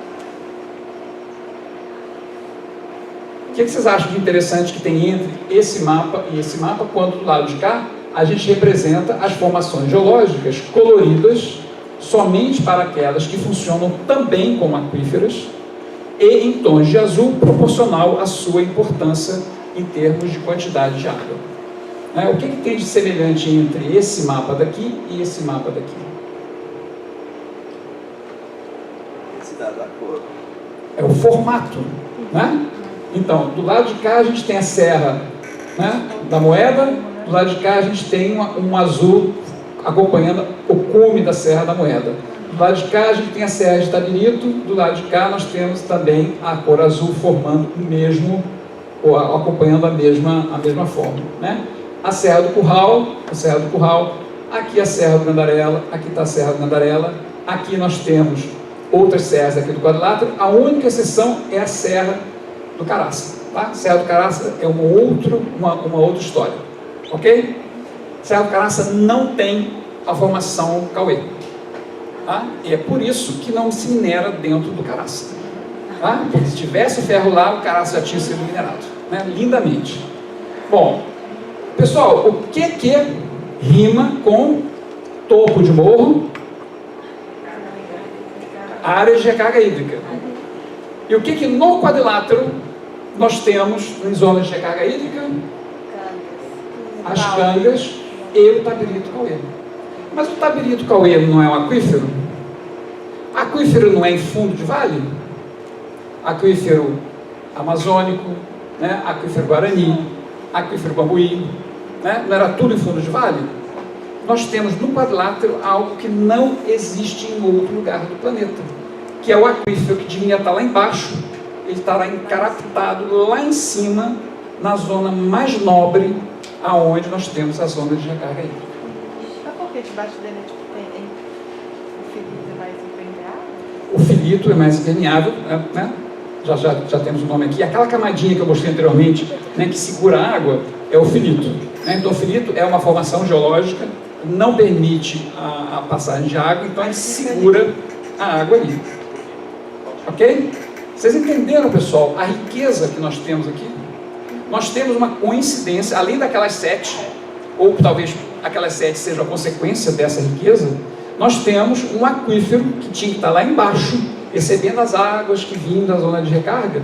Não, ele já fica lá em cima, com a boca aberta, no lugar mais nobre, recebendo as águas da chuva. Esse é o grande mistério, essa é a grande maravilha que nós temos aqui do lado e que faz com que realmente o quadrilátero seja uma zona prodigiosa em termos de recursos hídricos. Pois não? Então, no caso dessas montanhas, teria uma camada desse aquífero Cauê, embaixo teria outra camada de outro aquífero, ou são camadas? Sim, são camadas diferentes, só que o aquífero Cauê, você lembra que ele é verticalizado? Tá? Então a pontinha dele está lá em cima na zona de recarga. Vamos voltar aqui, ó, para ficar bastante claro. Olha ele aqui, ó. Reparem que nessa topografia aqui, ó, quem é o topo de morro mais proeminente? Canga com Itabirito Cauê, né?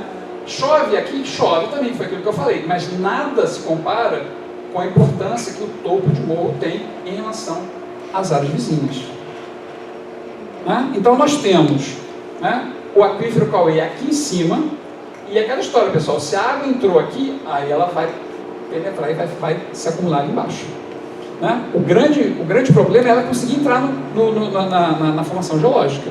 Depois que ela está na formação geológica, ela está protegida. Né? Mas se ela não infiltrar aqui, o que vai acontecer? Ela vai escoar superficialmente, vai chegar nos rios, chegou no rio, tchau. Mas protegidas das fissuras. Elas ficam protegidas, num primeiro momento, pelos poros. Uhum. Né? Quando os poros estão saturados, essas águas conseguem sair pelas fissuras. Então, olha só que fantástico. Quando é que os poros estarão saturados? No final do período de chuva. né? Começou a transbordar, começou a entupir, não tem mais lugar para ter água, aí as fissuras começam a funcionar. É claro que as fissuras também podem funcionar como veículo de percolação de água, tá? Mas elas funcionam muito mais na hora que a coisa aperta, ou seja, onde tem muita água, do que, ou seja, para doar, do que para receber. Tá? Então vocês imaginem, né? Vocês têm uma trinca, né? Claro que a água pode penetrar ali. Agora vocês imaginem, né, um monte de furinhos aqui no chão e uma trinca. Onde é que a água vai infiltrar mais? Aonde tem mais poros. Concordam?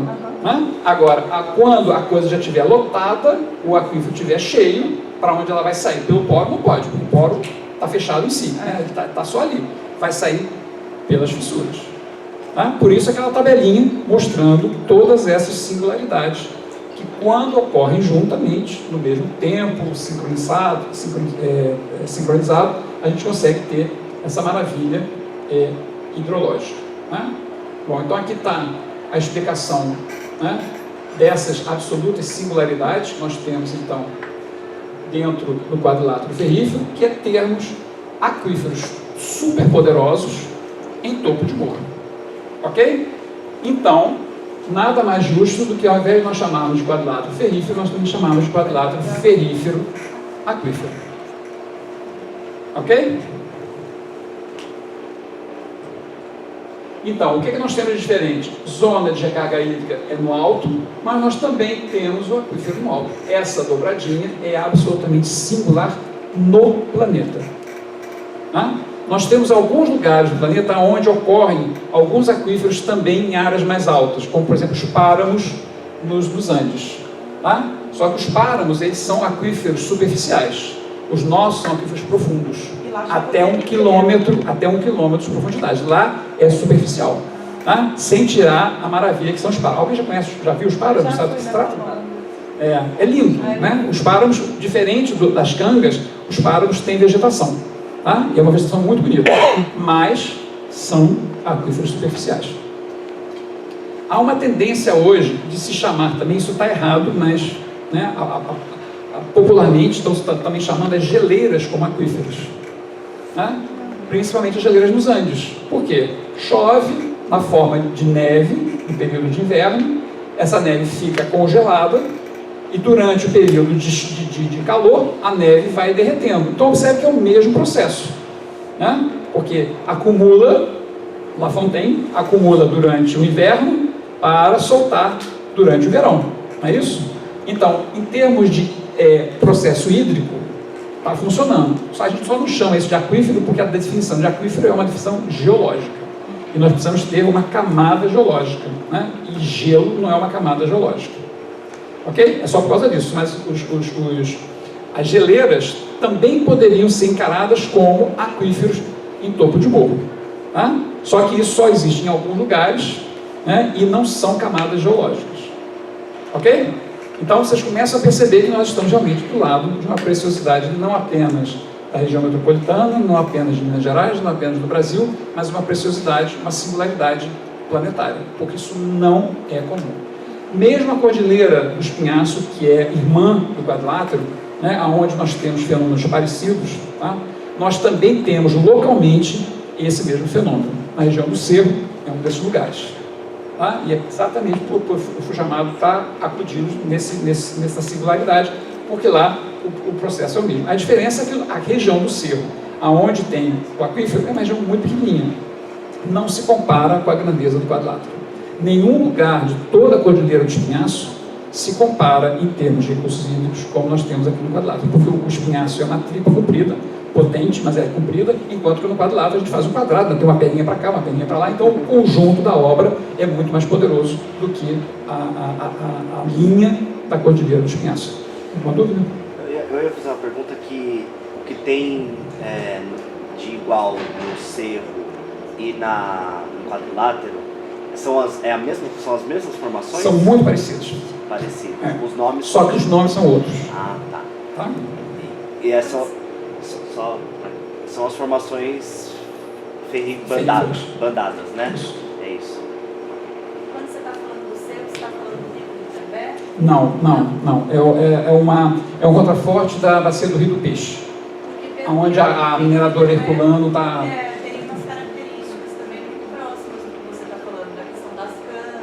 Mas a geologia do Pico do Itambé é outra. Então, o Pico do Itambé. Pessoal, todo mundo conhece aqui o Pico do Itambé? Já ouviu falar? Na região do Cerro? Então, o Pico do Itambé, super alto. Zona de recarga, sem dúvida. Mas não tem o Itabirito lá em cima. Tá? Então, é uma zona nobre? É uma zona nobre. Tá?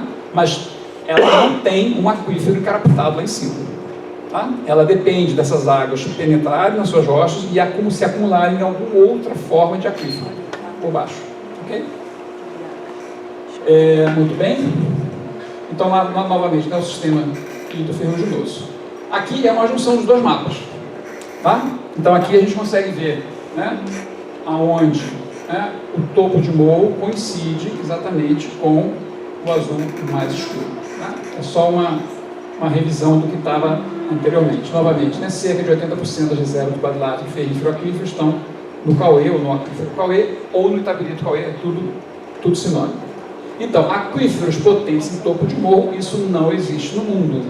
O quadrilátero, na verdade, é uma usina hídrica, ou seja, é um lugar onde, entre aspas, se produz água. É claro que a água vem da chuva, mas com todo esse conjunto que nós acabamos de ver, torna o quadrilátero como se fosse uma máquina, uma fábrica de água subterrânea. Né? E se as águas subterrâneas vão alimentar as águas superficiais, então nós temos uma usina, né, aproveitando a linha, né, mais tecnicista, então nós temos uma fábrica de águas aqui no quadrilátero. Paradoxo da sorte, a camada geológica, né, com o mais espetacular aquífero do Brasil, quiçá do mundo, seria a formação geológica Cauê, né, em parceria com as Cangas, coincide exatamente com as maiores concentrações de minério de ferro. Né? É claro que vocês já tinham percebido isso desde o meio da nossa conversa.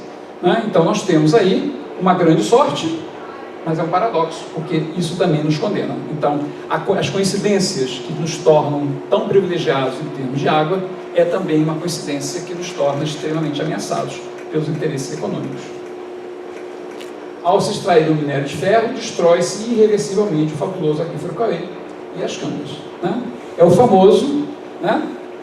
Não tem como fazer omelete sem quebrar ovos, não é isso?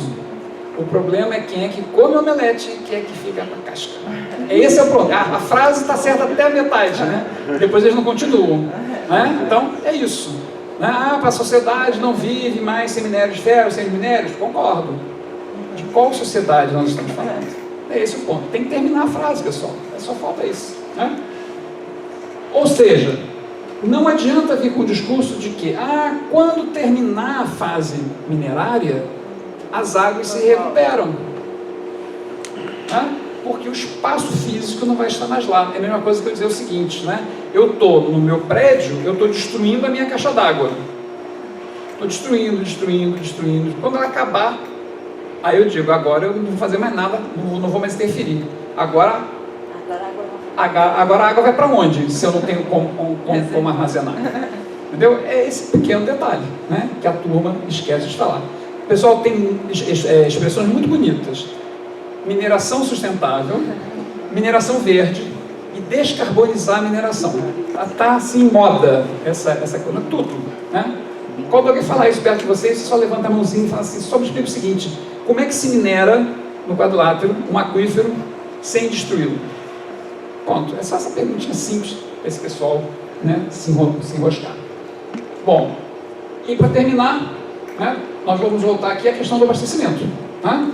Porque tudo isso vai dialogar com o quê? Com a nossa segurança ou a nossa insegurança hídrica. Quando eu falo nossa, não é apenas em Belo Horizonte, tá?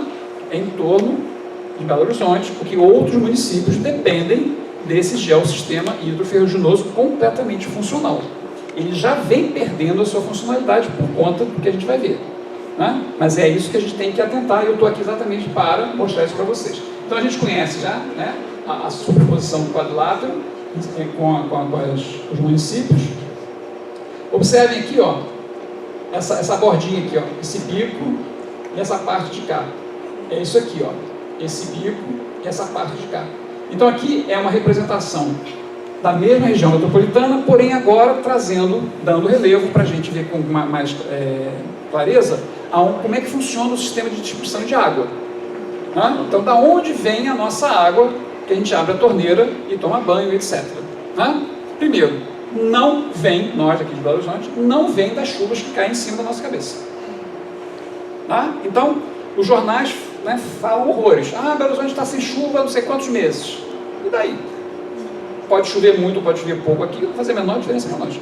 Porque a nossa água não vem da chuva que cai aqui. Nós tiramos água de outro lugar. Tá? Vamos ver de onde é outro lugar. Quem é que sabe de onde vem a água que nós bebemos aqui? Velhas, Paropeba, Da vertente leste. E como é que chama? Lá no shopping. não, vamos chegar lá. Vem daqui, ó. Isso aqui, pessoal, isso aqui, ó, é da ANA, Agência Nacional de Águas, tá? Atas Brasil, abastecimento urbano de água, né? Nós temos 4 sistemas, na verdade a Copasa tem 4 sistemas. Lembrando que a Copasa é o quê? É uma empresa, né, estatal que recebe uma concessão para captar água, tratá-la e distribuí-la. Ok? Existem municípios que não têm a Copasa. Então como é que eles vivem de água? É a própria prefeitura que assume isso. Né? São os serviços autônomos de água e esgoto de cada município. Eles vão lá, eles fazem a captação, fazem o tratamento, fazem a distribuição. Tá? Ou então, né, agora tá afado. Né? Então, hoje nós temos aqui, né, a Copasa é a maior empresa de Belo Horizonte, que é a concessionária de água. Ok? Então, a Copasa administra da seguinte forma. Ela tem 4 SIM, são sistemas integrados, chamados Paropeba, que mescla Rio Manso, Serra Azul e Vale das Flores. Observem isso aqui, ó. Aqui, aqui, aqui. São 4 grandes reservatórios onde a água da chuva fica armazenada, porque não tem o aquífero Cauê. Né? Então eles precisam fazer uma barragem, né? E dali eles tiram a água, tratam e distribuem. Sim, Rio das Velhas é esse daqui, ó. Cuidado que as cores estão muito ruins aqui, aqui é um outro sim, tá? Esse outro sim aqui é o Ibirité Barreiro, tá? Que é importante para nós aqui em Belo Horizonte. Mas observe que esse lado daqui, ó, né? Que é o sim Rio das Velhas. Observe também que o verde é muito maior, concordam? Né? É maior no mapa. Em termos de população atendida, é mais ou menos a mesma coisa em relação ao Rio das Velhas. Tá? Então, o tanto de água que todo esse sistema verde aqui distribui é muito parecido com o tanto de água que esse sistema daqui distribui. E temos, por fim, né, então, o Ibirité Barreiro, que fica aqui, ó. E temos ainda o Simão Redondo, que fica aqui, ó. Tá? Observe que aqui, né, nós tiramos a água daqui e essa água é levada para cá. E ela é tratada aqui. Talvez vocês saibam, do lado do ponteio, né, tem uma curva do ponteio, tem uma montanhona assim, lá em cima, encaractada aqui, tem uma estação de tratamento de água. É essa estação que trata a água que vem dessa região daqui. Mas a água das velhas também? Vamos ver? Vamos chegar já. Curioso. Aqui, ó. Então, observem. Aqui nós temos os 3 reservatórios que compõem o reservatório do Paropeba. Tá? Quando nós tivemos a crise hídrica de 2014, se lembra, né? Rio de Janeiro brigando com São Paulo, São Paulo brigando com o Rio de Janeiro. Eu sou carioca, quase que lendo na dificuldade dos paulistas. Né? Belo Horizonte quase entrou em racionamento. Só não entrou porque o Fernando Pimentel simplesmente matou o Rio das Velhas. Tá? Você não pode tirar a água do rio indefinidamente, porque o rio é um recurso que precisa ser mantido minimamente. Né? O Rio das Velhas secou, literalmente secou. Depois da onde a Copasa tira a água, o Rio das Velhas secou. E é por isso que Belo Horizonte não entrou em racionamento. Se tivesse demorado mais uma semana, a gente tinha entrado em racionamento também. Só que ele matou o Rio das Velhas, durante aquele período. Todo mundo que estava abaixo do Rio das Velhas ficou sem água. Era ano eleitoral, né, pessoal? Em ano de eleição, a gente não dá má notícia para a população. Mas, enfim. Então, o Rio Paropeba tinha 3 reservatórios. Quando a Copasa viu, né, esse quadro, o que ela fez? Vamos precisar de mais um lugar de tirar água. O Rio das Velhas já está no seu limite. Então vamos fazer o quê? Nós vamos fazer uma 4ª captação no Rio Paropeba. Né? Então a gente já tem os 3 reservatórios de acumulação, mas a gente vai tirar água também diretamente da calha do Rio das Velhas. Então a Copasa investiu 130 milhões de reais para fazer essa captação. Né? O que aconteceu com essa captação? Foi destruída com o rompimento do crime da Vale e Brumadinho. Então, a Copasa tinha 3 sistemas, 3 fontes de água no sistema Paropeba, passou para 4 e agora voltou para 3. Tá? Então, eu soube, houve uma contenda jurídica da Copasa processando a Vale para ressarcimento. Só Né? fazer uma doutora, não. Aí tem muita treta nessa história. Né? Muito bem. Então, vamos prosseguir aqui. Ó. Se nós pegarmos agora só o SIM Rio das Velhas, tá? Então, daqueles 4 SIM, daqueles 4 sistemas integrados, a gente vai focar agora apenas no SIM Rio das Velhas. Aqui, ó. Tá? Então, observe. Quem é que está aqui dentro? O SIM Rio das Velhas. Aqui é onde a Copasa faz a captação. Está dentro do quadrilátero ferífero, né? Está na calha do Rio das Velhas. Ok? Ora, o que é que nós temos então? Nós temos áreas de recarga em todo esse entorno, aquífero Cauê em todo esse entorno, portanto, o Rio das Velhas, né, nada de braçada nessa singularidade tão peculiar que é a junção de aquífero em topo de morro, né, as cangas. Né? Então, o Rio das Velhas, né, é uma grande senhora, né, hipermilionária. Né? Então, a Copasa criou aqui, pertinho de Nova Lima, da cidade de Nova Lima, uma captação chamada Bela Fama. Tá? Fica no município de Honório de Calha, a gente não consegue ver, tá, pessoal? Ele fica atrás de um morro, então, por mais que a gente tente olhar e ver, a gente não consegue. E temos esse pedacinho daqui, ó, que é de Morro Redondo. Tá? Então, dentro do quadrilátero, né, nós temos 2 sistemas que se beneficiam de todas essas maravilhas hidrogeológicas. Né? Com a diferença que essa captação daqui é mínima, como vocês vão ver agora nessa tabelinha aqui da Copasa, tá? Então observem aqui que nós temos vários municípios, nós temos sistema Rio das Velhas e sistema Morro Redondo, tá? São esses 2 aqui. Observe que eu vou fazer um zoom só em Belo Horizonte. Então, do sistema Rio das Velhas, a Copasa tira 70%, ou ela abastece 70% da população de Belo Horizonte. Tá? E ainda complementa um tiquinho com 5% de Morro Redondo. Dá cerca de 75%, 76%. O restante é suprido pelo sistema Paraupeba ou pelo sistema Ibirité Barreiro. Tá? Mas para nós que vivemos em Belo Horizonte, o sistema Rio das Velhas é o absoluto, nossa pérola, né? A nossa caixinha de joias. Tá? Lembrando que é uma única captação. Enquanto que no Paraupeba, você lembra que eu falei que Paraupeba, em termos de comparação, abastece o mesmo tanto que o Rio das Velhas? Só que eles precisam de 3, estavam indo para 4. E o sistema Rio das Velhas é apenas uma única captação. Tá? Ó, aqui está a cidade de Nova Lima, aqui está a MG30, aqui está o trevo que vai para Raposos, ou então vai para Rio Acima. E aqui está o Rio das Velhas. E aqui está a captação de Bela Fama. Então, desculpa, a ETA, né, a Estação de Tratamento de Água. Aqui está a captação, tá? Pessoal, o sistema de captação de Bela Fama é interessantíssimo. Embora eles não tenham um reservatório, existe uma eclusa subaquática que de vez em quando sobe e desce. A gente não vê isso, tá? Então ela dá uma subidinha para acumular um pouquinho mais de água. Tá? Então tem uma engenharia extremamente peculiar na estação de tratamento de água de Bela Fama. Tá? Então está aqui, né, tem um desvio do Rio das Velhas aqui, exatamente para observar. Então aqui está o sistema de captação e aqui está o sistema de tratamento. Né? Olha lá. Alguém já teve uma estação de tratamento de água aqui? Muita gente, né? Para quem não esteve, eu aconselho ir. Tá? É muito mais bonito que uma estação de tratamento de esgoto, tá? Então, aproveitem, porque o final do tratamento de uma água, numa estação de tratamento de água, são piscinas olímpicas, azulzinhas, lindas, como até por imagem de satélite a gente consegue ver aqui, ó. Tá? Então, é uma visita muito bonita. A ET, estação de tratamento de esgoto, é um pouquinho diferente. Não chega a ser um fedor, não, mas é bem diferente disso aí. Né? Muito bem, então já vimos da onde está saindo tanta água.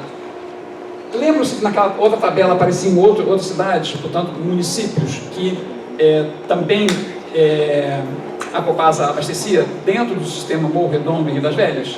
Né? Então eu transcrevi para cá aqueles números. Tá? Então, Belo Horizonte, 70,6. Existem alguns municípios, pessoal, que vivem como Raposos, 100% da água de abastecimento de Raposos vem do Rio das Velhas. Puderam não, tá do lado, né? Mas nós temos outros, né? Santa Luzia, 99, Sabará. Essa lista hoje aumentou, tá? Tem mais municípios hoje dependendo dessa única captação do Rio das Velhas, tá? Então aqui eu não estou colocando Morro Redondo, tá? É só Rio das Velhas. É só a captação de Bela Fama, tá? Tá aqui em cima, lá. Só a captação de Bela Fama. Se nós pegarmos, então, a população, né, do IBGE em 2016, que era o que eu tinha, e jogarmos esses percentuais, nós teríamos esses quantitativos aqui de pessoas. Né? Então, em Belo Horizonte, nós temos 1 milhão e cerca de 800 mil pessoas que dependem da saúde hídrica da captação de Bela Fama. Tá? E se nós somarmos todos os outros habitantes dos outros municípios, nós chegaremos a 2 milhões e 400 mil pessoas. Tá? Então, 2 milhões e 400 mil pessoas dependem de uma única estação de tratamento de água, de uma única captação, que é a captação de Bela Fama. Diferente do Paropeba, né? Que teve toda aquela desgraça, né? Mas os três reservatórios estavam mais acima do que a calha do rio. Então, os 3 reservatórios foram preservados. A 4ª captação foi destruída. Né? Muito bem, então vimos até aqui. A captação de água mais importante para Belo Horizonte, 70% é de Bela Fama, fica no interior do quadrilátero ferrífero, né? Na bacia do Alto Rio das Velhas.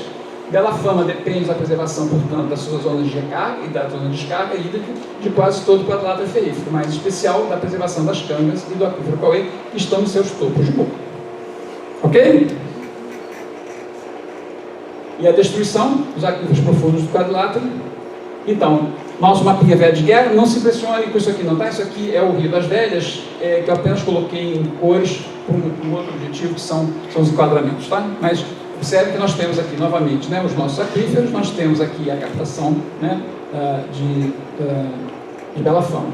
Se é verdade o que eu falei, ou seja, que existe uma coincidência entre o aquífero Cauê, né, e a extração de minério de ferro, se eu jogar em cima desse mapa as áreas já degradadas pela mineração de ferro, nós teremos isso aqui. Eu vou para frente e vou para trás, tá? Então observe, tudo que está em preto são áreas degradadas. E na legenda a gente vê por quem. Tá? Que coincidência. Então eu vou voltar. Então fica observando. Onde é que estão as zonas pretas? Estão encaraputada em cima do azul mais escuro. Ok? Então eu não falei mentira. Tá? Esse mapa daqui, ó, esses dados, esses polígonos, né, foram feitos em parceria com o Gustavo Gazinelli. Ele teve um trabalho hercúleo de ir no Google e desenhando cada área impactada pela mineração. Foi lá nos arquivos de licenciamento ambiental e viu quem era a mineradora que estava fazendo aquele estrago. Então, isso tudo aqui, ó, essa parte aqui, ó, né, foi ele que fez, depois eu tive que traduzir para cá. Deu um trabalho monstro para ele e para mim também. Paulo, sim. Aquele lá em cima, lá, só fiquei com essa dúvida, é Itabiri? É. Ah, tá. Tá? Ô Paulo, Oi. esse trabalho do Gazinelli, ele é de quando, você sabe? É de quando? É. 2013. Ainda Ele tá está muito pior. Tá? Ele tá tentando atualizar. Tá? O problema é que não dá tempo. Conforme ele vai fazendo, às vezes chega no final do mês e fala, Paulo, você lembra aquela base que eu te mandei no mês? Esquece, substituir por essa. De tão rápido que é a degradação. E agora vocês vão ter que respirar fundo. Estão preparados? Eu vou mostrar aqui na sequência, na mesma escala, as áreas potenciais para as futuras minerações. Tá? São dados até defasados, são de 2019, não estamos em 2023, portanto isso com certeza aumentou, mas são dados dos chamados processos minerários já em tramitação na Agência Nacional de Mineração. Tá?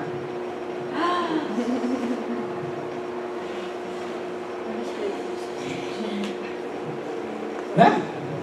Explica melhor aí. Vão dormir hoje à noite? Não, né? Eu não durmo há 15 anos. Isso aí é tudo lote que eles são donos, propriedade das mineradoras? Direito minerário. São os direitos minerários, não são propriedades, tá? Então vamos fazer um parênteses aqui muito importante, porque às vezes a gente se confunde um pouco. No Brasil, quem é dono do solo não é dono do subsolo. Tá? Então, se vocês têm uma fazenda, vocês são latifundiários, ricos, milionários, né? Tem lá, né, uma fazenda de gado, soja. Se descobrirem que debaixo do solo tem uma jazida, essa jazida não pertence a vocês, pertence à União, felizmente. Né? Diferente dos Estados Unidos. Os Estados Unidos, alguns estados americanos quem é dono do solo é dono do subsolo, e aí vocês vão se lembrar daqueles filmes que aparecia, né, uns sistemas de bombeamento, sempre que era um negócio que chama cavalo de pau aquilo, né? Tirando o quê? Petróleo. Petróleo. Por que tinha tantos? Ouro negro. Os assassinos da lua, das flores, está passando agora a história dos índios, nossa. É isso aí. Né? E por que tem um monte de cavalo de pau, um do lado do outro? Porque o pessoal ia lá, sabia que tinha petróleo, comprava 10 metros quadrados e colocava, né, uma bomba tirando petróleo. E daí você vê aquela plantação de bombas de petróleo. Tá? Então, imagine se isso valesse no Brasil. Né? Então, os miliardários, os latifundiários, além de terem os seus latifúndios, ainda teriam as riquezas subterrâneas. Né? Então, felizmente, no Brasil, essa excrescência não aconteceu. Né? Então, o que acontece no Brasil? A mineradora, quando ela desconfia que um determinado lugar pode ter uma jazida mineral, ela tem que dar entrada primeiro no governo federal, na Agência Nacional de Mineração. Tá? Então, ela diz o seguinte: governo, eu estou interessada em pesquisar se há ou não alguma riqueza mineral nesse território. Né? Isso é no nível federal. Né? Então, ela vai iniciar as suas pesquisas, o proprietário não pode impedir, ele pode no máximo ser ressarcido, entre aspas, por isso também nunca ocorre. Né? Mas se, durante o período de pesquisa, ela chegar à conclusão que tem uma quantidade suficiente, que vale a pena, que o preço está bom, blá, blá, blá, então ela entra em outras fases até chegar no momento que ela diz o seguinte: olha, eu tenho recurso financeiro para bancar, eu quero, blá, blá, blá. Então, agora eu dou uma entrada onde? No processo estadual. Porque o licenciamento ambiental, ele é concedido pelo governo do Estado. O Estado, por sua vez, precisa da anuência do município. Tá? Então, nós temos uma participação do município, uma participação do Estado e uma participação da União. Ok? Mas aonde está o gargalo, onde está o pulo do gato? Está no governo estadual. Porque ele é que consegue, a concessão é dada pelo governo estadual. Ok? Então, aqui a gente está vendo o retrato da situação federal. Então, não significa que todos esses polígonos vão se transformar em mina, e nem significa que a área a ser degradada é toda ela. Por exemplo, a mineração, ela sempre pega um pouquinho mais para cá, um pouquinho mais para lá, porque ela vai ter as suas instalações, enfim. Né? Então, mesmo assim, isso aqui já é de tirar o sono de qualquer um. Né? Agora, se a gente passar um filtro e pegar só o que é para minério de ferro, porque isso aqui é para um monte de coisa, tá? Ficamos assim. Em cima. Melhorou? Melhorou. Mas Não pro Cauê, né? Não para o Cauê. não para nós. Não para nós. Né? Então, observem, onde é que estão, né, os pedidos, né, os processos minerários para minério de ferro? Todos eles encarapitados em cima do azul escuro. Não é à toa. Bom, isso aqui, pessoal, quem sabe o que é isso aqui? Essa tripa de cachorro. Isso é o Projeto Apolo? Ah, o Parque do Gandarela. Parque Nacional da Serra do Gandarela. É porque o Projeto Apolo é a área que eles querem pegar do... Aí vocês olham aqui, ó, inclusive, aqui dentro, ó, o que está aqui dentro não vai ser minerado, tá? Então, dentro de um Parque Nacional não pode ter nenhuma atividade comercial, financeira, empresarial, nada. Carajás tem um pedacinho, é uma flona. É um pedacinho pequenininho, que foi uma contrapartida da Vale. Tá? Depois a gente vai falar um pouquinho sobre Carajás, tá? Pessoal, aí vocês vão pensar assim: nossa, Paulo, aqui, ó, né, eu tenho uma zona muito grande ainda do azul escuro, né? Então, de todos os lugares onde tem muito azul escuro, não há dúvida que essa região daqui, inclusive isso aqui é o Sinclinal Gandarela, é o lugar onde eu tenho ainda aquíferos preservados. Né? Então nós, no Movimento pela Preservação da Serra do Gandarela, dizemos o seguinte: a Serra do Gandarela é o último reduto ainda não destruído pela mineração de ferro. Ok? O problema é que o parque só pegou um pedaço, e não é o pedaço mais importante. O pedaço mais importante está aqui, ó, esse buraquinho daqui, ó. Vou voltar aqui, só um minutinho, peraí. É esse pedaço daqui, ó. Por porque o desenho do parque foi alterado em Brasília pela Vale. Então, quando toda a sociedade estava clamando pela criação de um parque nacional, isso chegou até a presidência da República, lembrando que unidades de conservação, elas são decretadas, ou são definidas, são criadas por decretos do Executivo. Portanto, um parque municipal é decretado pelo prefeito, um parque estadual é decretado pelo governador e um parque nacional é decretado pelo presidente. Então a Vale fez uma intervenção direto na Casa Civil da Dilma.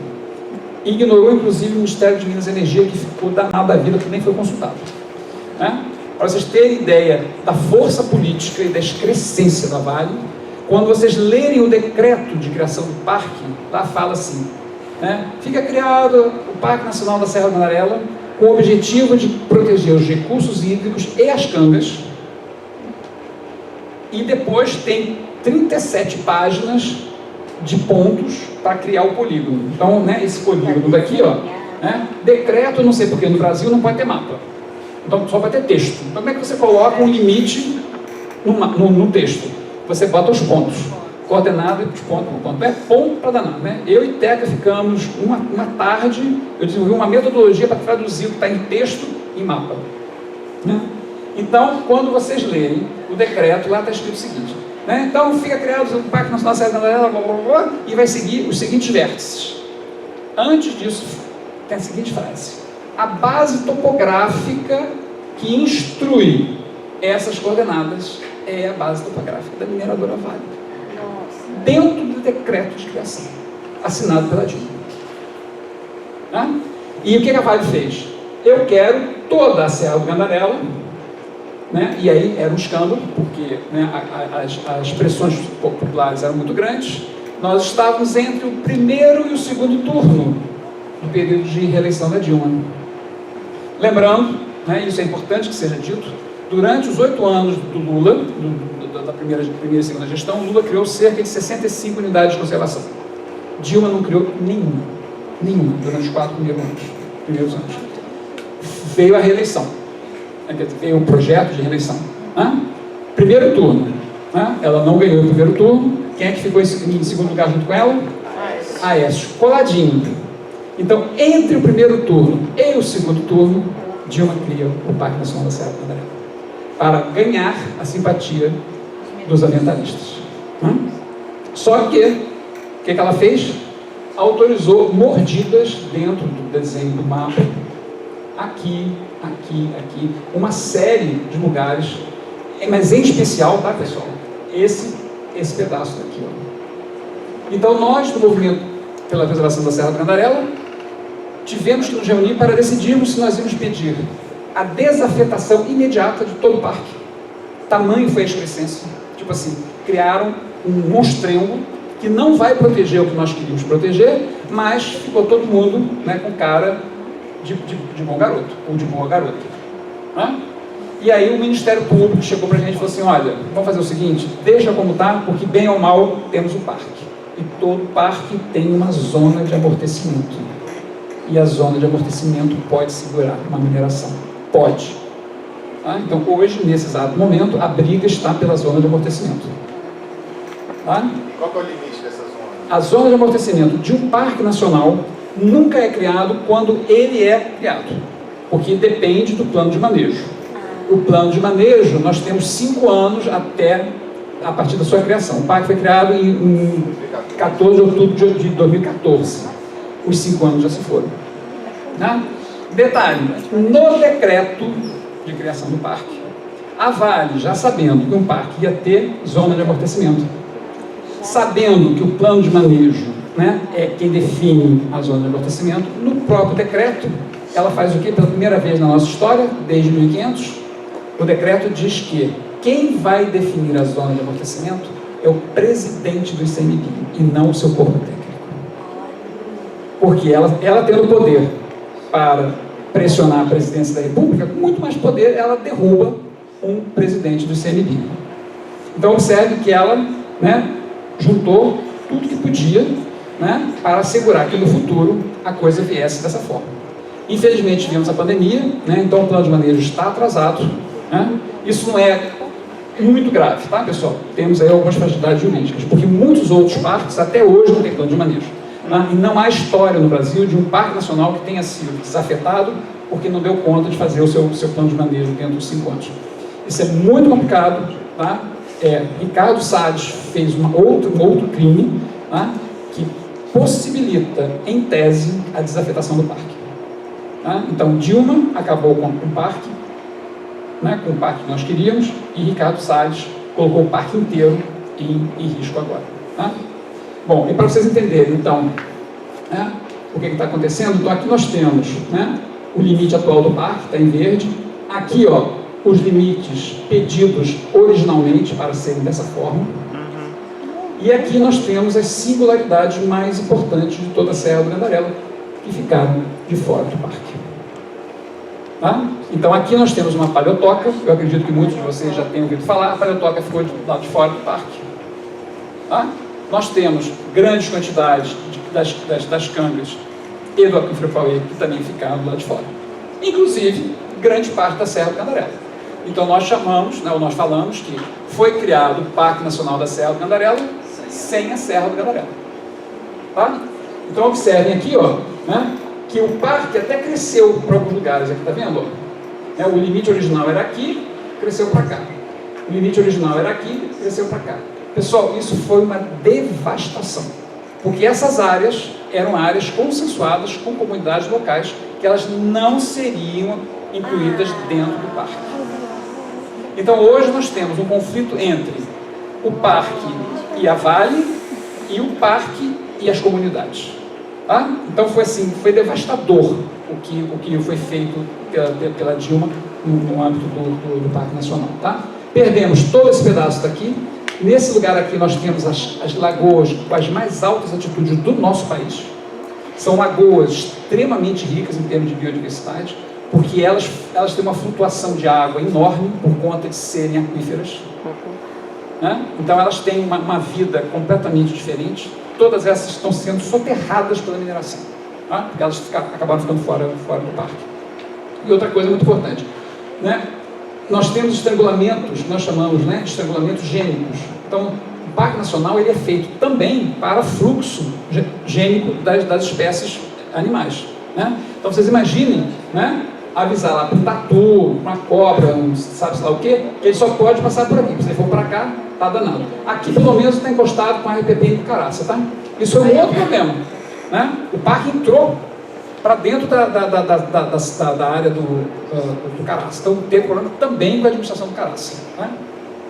Bom, então nós temos aqui, né, todas essas interrupções. Né?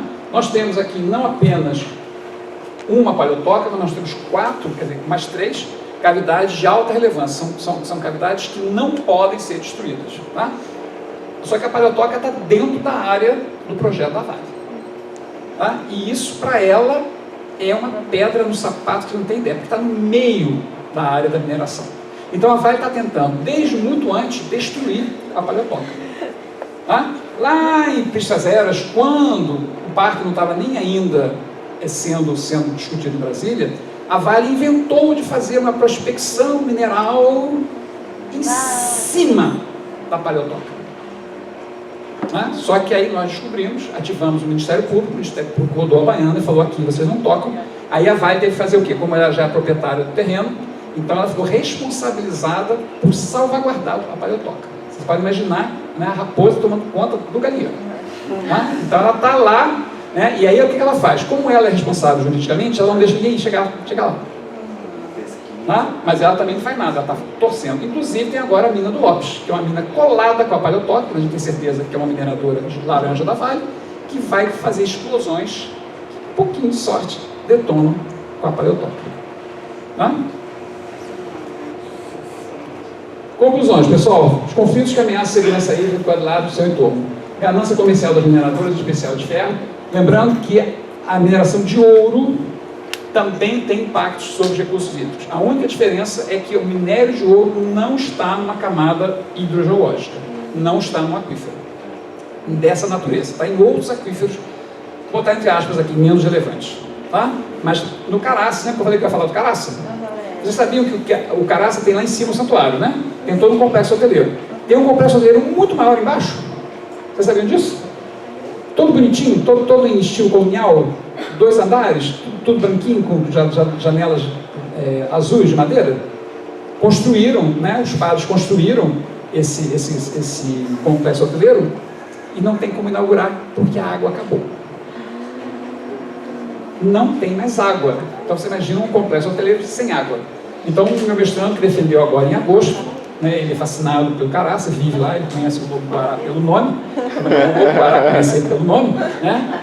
E ele fez exatamente um trabalho e nós vimos claramente que a mineradora Anglo Gold, que fica lá embaixo, ela faz uma mineração subterrânea rima com aquíferos, né?